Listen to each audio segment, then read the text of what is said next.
26절부터 35절까지의 말씀입니다. 민수기 14장 26절부터 35절까지의 말씀입니다. 민수기 14장 26절부터 35절까지의 말씀을 한 절 한 절 돌아가면서 교독하도록 하겠습니다. 마지막 절인 35절은 다 같이 읽도록 하겠습니다. 제가 먼저 읽도록 하겠습니다. 여호와께서 모세와 아론에게 말씀하여 이르시되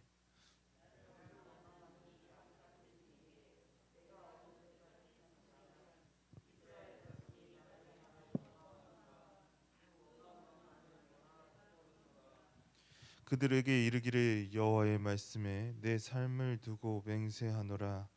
너희 말이 내 귀에 들린 대로 내가 너희에게 행하리니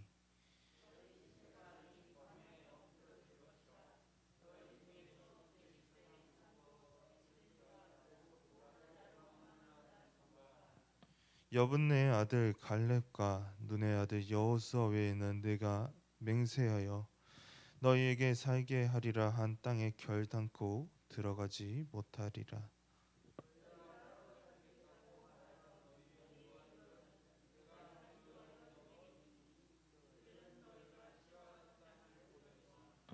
너희의 시체는 이 광야에 엎드려질 것이요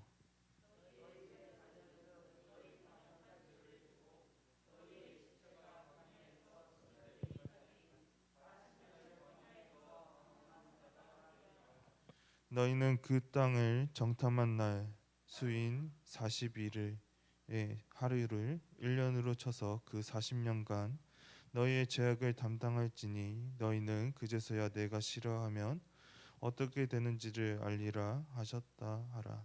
다 같이 읽겠습니다. 나 여호와가 말하였거니와 모여 나를 거역하는 이 악한 온 회중에게 내가 반드시 이같이 행하리니 그들이 이 광야에서 소멸되어 거기에서 죽으리라. 아멘. 가나안 땅을 정찰을 마치고 이스라엘 백성은 하나님의 말씀에 따라 가나안에 들어갈 준비를 하지 않고 이들은 하나님을 원망하게 됩니다. 그래서 하나님은 더 이상 이 백성을 그냥 내버려 두지 않을 수가 없었습니다. 하나님께서 모세와 아론을 부르셨습니다. 그리고 하나님께서는 이 악한 백성들의 원망하는 소리를 더 이상 참으실 수 없으셨습니다. 27절의 말씀을 우리가 다시 보도록 하겠습니다. 본문의 27절의 말씀입니다. 나를 원망하는 이 악한 회중에게 내가 어느 때까지 참으랴. 이스라엘 자손이 나를 향하여 원망하는 바 그 원망하는 말을 내가 들었노라. 아멘. 이 악한 백성인 이스라엘 백성들은 하나님을 계속해서 원망했습니다. 그리고 이 소리는 하나님께서 분명히 들으심을 27절에서 볼 수 있습니다. 그리고 이번만큼 하나님께서 정말로 단호한 모습을 보이십니다. 그리고 28절의 말씀을 하나님께서 하고 계십니다. 28절의 말씀입니다. 그들에게 이르기를 여호와의 말씀에 내 삶을 두고 맹세하노라. 너희 말이 내 귀에 들린 대로 내가 너에게 행하리니. 아멘. 하나님께서는 말씀하십니다. 하나님께서 들으신 대로 이 백성에게 행하신다고 말씀하십니다. 혹시 이 백성들이 어떻게 원망하셨는지 들은 기억이 혹시 나시나요? 이 백성들은 이렇게 원망했습니다. 민수기 14장 2절의 말씀을 다시 보도록 하겠습니다. 민수기 14장 2절의 말씀입니다. 이스라엘 자손이 다 모세와 아론을 원망하며 온 회중이 그들에게 이르되 우리가 애굽 땅에서 죽었거나 이 광야에서 죽었으면 좋았을 것을. 아멘. 이 악한 백성은 말합니다. 정찰을 하고 보니 이들 생각에는 도저히 가나안 땅에 들어갈 수 없는 정말 너무나도 무시무시한 상대라고 이들은 생각했습니다. 그래서 이들은 원망했습니다. 그리고 말했습니다. 차라리 이집트 땅에서 죽거나 이 광야에서 죽었던 것이 더 낫다고 이들은 말합니다. 그런데 하나님께서는 우리의 찬송하는 소리도 들으시지만 우리의 원망하는 소리도 분명히 그러심을 우리는 기억해야 합니다. 하나님께서는 이스라엘 백성의 광야에서 죽겠다는 그런 원망의 소리를 그대로 이루신다고 28절에서 말씀하셨습니다. 그리고 29절과 30절의 말씀 우리가 쉬운 성경으로 보도록 하겠습니다. 29절과 30절의 말씀입니다. 너희는 이 광야에서 죽을 것이다. 너희 가운데 20살 이상 된 사람으로서 인구 조사를 할 때 그 수에 포함되었던 사람은 모두 죽을 것이다. 너희는 여호와인 나에게 불평을 했으니 너희 가운데 한 사람도 내가 너희에게 약속한 땅에 들어가 살지 못하게 하겠다. 오직 여분네 아들 갈렙과 눈의 아들 여호수아만이 들어갈 수 있을 것이다. 아멘. 하나님께서는 인내하시고 사랑하시고 참으시고 이 백성을 여기까지 이끄셨습니다. 그러나 이스라엘 백성은 이러한 하나님의 은혜에 등을 저버리고 원망으로 갚아버리고 말았습니다. 그 결과 광야에서 죽음이 이들에겐 기다리고 있었습니다. 이 사실은 우리들에게도 너무나도 중요한 사실로 다가옵니다.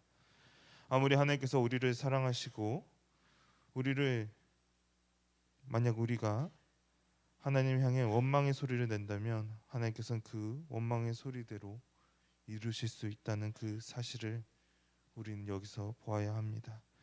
그렇게 우리들은 하나님 앞에 나아갈 때 원망의 소리를 할 때도 가끔은 있습니다. 그렇지만 우리는 그 원망에서 돌이켜 우리를 사랑하신 하나님이신 것을 우리는 기억하며 다시 순종의 길로 나아가야 합니다. 하나님께서 이스라엘 백성의 원망의 소리를 그대로 이루셨습니다. 이들은 광야에서 앞으로 죽게 될 것입니다. 그리고 인구 조사를 했을 때 20살 이상이 된 모든 사람은 하나님께서 약속하신 가나안 땅에 결코 들어갈 수 없게 됩니다. 이 모든 것이 하나님의 말씀에 순종하지 않고 원망으로 하나님께 다가간 결과가 됩니다. 왜 이것이 순종과 연관이 있을까요? 그것은 하나님의 말씀에 순종했던 갈렙과 여호수아만이 하나님께서 약속하신 땅에 들어갈 수 있도록 허락하셨기 때문입니다. 하나님을 원망하지 않고 하나님께서 말씀하신 대로 가나안 땅을 주실 것을 갈렙과 여호수아는 믿었고 이 말씀에 순종했습니다. 그러나 많은 이들은 이 말씀에 순종하지 못했습니다. 원망을 했습니다. 그 결과는 가나안 땅에 들어가지 못하고 광야에서 죽음만이 이들을 기다릴 뿐입니다. 그리고 이들은 민수기 14장 3절에서 이렇게 또한 원망했습니다. 3절의 말씀을 우리가 쉬운 성경으로 보도록 하겠습니다. 민수기 14장 3절의 말씀입니다. 여호와께서 왜 우리를 이 땅으로 인도해서 칼에 맞게 주게 하는 거요? 우리 아내와 자식들은 잡혀가고 말 것이요. 차라리 이집트로 돌아가는 것이 좋겠소. 아멘.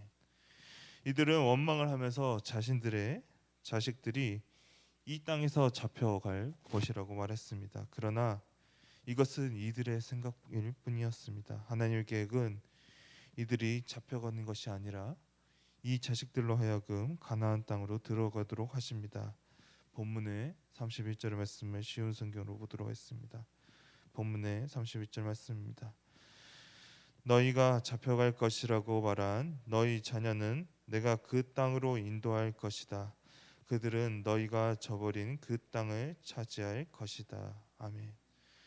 하나님의 마음은 이미 자녀를 통해 가나안 땅으로 들어가실 것을 작정하셨습니다. 왜냐하면 이 약한 백성들이 하나님께 주신 땅을 거부했기 때문입니다. 그렇지만 이 자녀들이 걸어온 길도 결단코 쉬운 길이 아니었습니다. 자신들의 죄, 그 부모님들의 죄에 대한 책임들이 이 자녀들에게도 따랐습니다. 32절과 33절의 말씀을 우리가 쉬운 성경으로 보도록 하겠습니다. 32절과 33절의 말씀입니다. 그리고 너희는 이 광야에서 죽고 너희 자녀는 40년 동안 이 광야에서 떠돌아 다닐 것이다.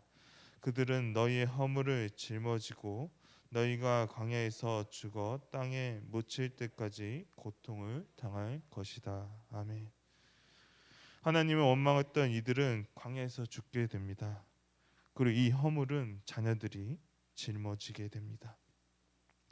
그리고 40년 동안 광야를 떠돌아다니게 됩니다. 자녀들은 비록 목숨을 건지고 가나안 땅으로 들어갈 수 있었지만 이들 앞에는 여전히 고통이 기다리고 있습니다. 그리고 왜 40년 동안 광야에 머물게 되는지 하나님께서는 34절에 통해 말씀하고 계십니다. 34절의 말씀을 우리말 성경으로 보도록 하겠습니다. 본문의 34절의 말씀입니다. 너희가 그 땅을 살펴본 40일의 각 하루를 1년으로 쳐서 40년 동안 너희 죄를 짊어질 것이며 너희는 나를 실망시킨 것이 어떤 결과를 가져오는지 알게 될 것이다. 아멘. 40년이라는 숫자는 정답한 40일을 하루에 1년씩 계산해서 40년이라는 기간이 나왔습니다. 이 기간 동안 이들은 자신들의 죄를 짊어져야 합니다. 결코 쉽지 않은 길입니다. 그리고 이 기간을 통해 여호와 하나님을 실망시게 한 것이 어떠한 결과로 이어지는지 이들은 이 40년 동안 기간을 통해 알도록 하나님께서는 이끄셨습니다. 그리고 하나님께서는 다시 말씀하십니다. 이 악한 백성이 어떻게 되는지를 다시 강조하시면서 말씀하고 마치고 있습니다. 35절의 말씀을 보도록 하겠습니다. 본문의 35절의 말씀입니다. 나 여호와가 말하였거니와 모여 나를 거역하는 이 악한 온 회중에게 내가 반드시 이같이 행하리니 그들이 이 광야에서 소멸되어 거기에서 죽으리라. 아멘. 하나님께서는 다시 말씀하십니다. 이 악한 백성들의 결과는 광야에서 죽음입니다. 그리고 이들의 죄는 단순한 이들의 죽음으로 끝나지만 않았습니다. 이들의 자녀들도 40년이라는 기간 동안 광야에서 고통을 받아야만 했습니다. 하나님의 말씀에 대한 불순종의 결과는 엄청난 결과를 일으켰습니다. 단순히 하나님께서 약속하신 땅에 들어가지 못하는 것만 아니라 죄에 대한 대가도 이르들 치러야만 했습니다. 오늘날 우리들의 삶의 모습은 어떠한가요? 하나님의 말씀에 우리는 순종하며 살아가고 있으신가요? 오늘의 이 말씀은 하나님의 말씀에 불순종에 대한 결과가 어마어마한 것을 일으킬 수 있음을 우리에게 다시금 상기해주는 말씀입니다. 그리고 그 불순종의 결과는 나를 통해 끝나지가 않음을 우리는 또한 보아야 합니다. 그렇기 때문에 우리는 불순종의 길에서 우리는 다시금 순종의 길로 돌아와야 합니다. 그리고 하나님은 이러한 악한 행동에도 불구하고 여전히 이 이스라엘 백성들을 사랑하고 계심을 우리는 다시 보아야 합니다. 하나님께서는 이 백성을 결단코 포기하지 않으셨습니다. 비록 40년이라는 기간 동안 고통스러운 시간이 있지만 이 기간 동안 하나님께서는 하나님에 대해 더욱더 알도록 하고 이 백성들이 40년 후에는 가나안 땅으로 들어갈 것을 하나님께서 인도하셨습니다. 이것은 우리들도 마찬가지입니다. 우리들도 죄악의 길에 설 수밖에 없었습니다. 그렇지만 하나님께서는 우리를 사랑해 주셔서 예수 그리스도를 이 땅에 보내주셨습니다. 우리는 그 피로 말미암아 다시금 하나님께로 돌아올 수 있게 되었습니다. 하나님께서는 여전히 우리를 사랑하시며 불순종의 길에서 우리가 순종의 길로 다시금 돌아오시기를 하나님께서는 기다리고 계십니다. 우리 모두가 정말로 하나님의 말씀을 보고 그 말씀에 따라 순종의 길로 움직일 수 있는 우리 미아교회 성도님 되기를 소망합니다. 다 같이 기도하도록 하겠습니다. 사랑하신 하나님 아버지 감사합니다.